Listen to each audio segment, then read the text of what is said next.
số đấy nèទាំងអស់គ្នា video នេះខ្ញុំនឹងធ្វើការបង្ហាញអ្នកទាំងអស់គ្នាទាក់ទងទៅនឹងការដាក់លេខកូដឬលេខសម្ងាត់នៅលើ file Excel ដើម្បីកុំឲ្យអ្នកដទៃគេអាចបើក file យើងបានចង់ដឹងថាការដាក់លេខកូដ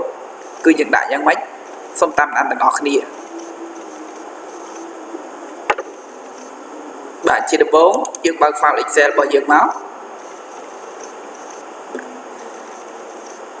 នៅពេលដែលយើងនៅលើ file របស់យើងហ្នឹងបងប្អូនគាត់នឹងចុចទៅលើពាក្យថា file បន្ទាប់មកត្រង់កន្លែងពាក្យថា protect workbook ឬពាក្យថា encrypt with password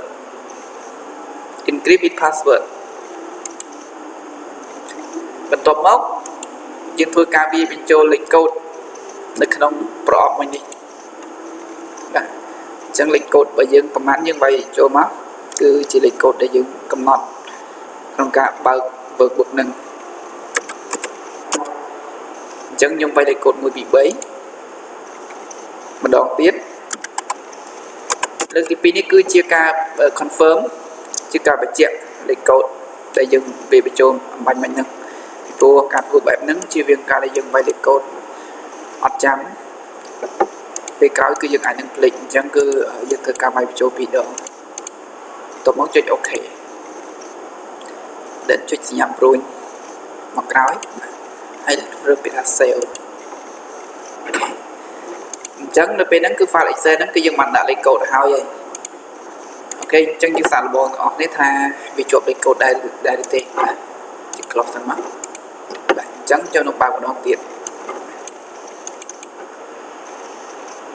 បាទពេលដែលបើកមកគឺវាទាមទារឲ្យយើងវាបញ្ចូលលេខសម្ងាត់អញ្ចឹងគឺយើងវាយលេខកូដដែលយើងបានកំណត់មិញហ្នឹងហើយបើសិនជាអ្នកដទៃមកគឺគេអត់ស្គាល់លេខកូដហ្នឹងទេគឺមិនអាចបើក file របស់យើងបានទេគឺខ្ញុំវាយវាខុសចឹងណាបាទគឺវានឹងប្រាប់ថា lock ណាអញ្ចឹង file ហ្នឹងគឺអត់អាចបើកបានទេអញ្ចឹងខ្ញុំនឹងវាយលេខកូដដែលខ្ញុំបានកំណត់មិញបាទឈ្មោះលេខកូដនេះគឺអូខេយើងអាចវាយបញ្ចូលបាន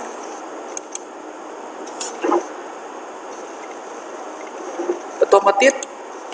បើសិនជាករណីដែលយើងចង់ដោះវិញតើយើងដោះយ៉ាងម៉េចអញ្ចឹងនៅក្នុងវីដេអូនេះខ្ញុំនឹងបញ្ជាក់ប្រាប់ពីរបៀបដាក់លេខសម្ងាត់ហើយនឹងដោះលេខសម្ងាត់ទៅវិញអូខេ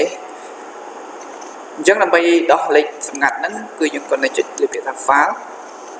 ត្រង់កន្លែង protect workbook ហ្នឹងបាទចុចទៅលើ encrypt password ដដែល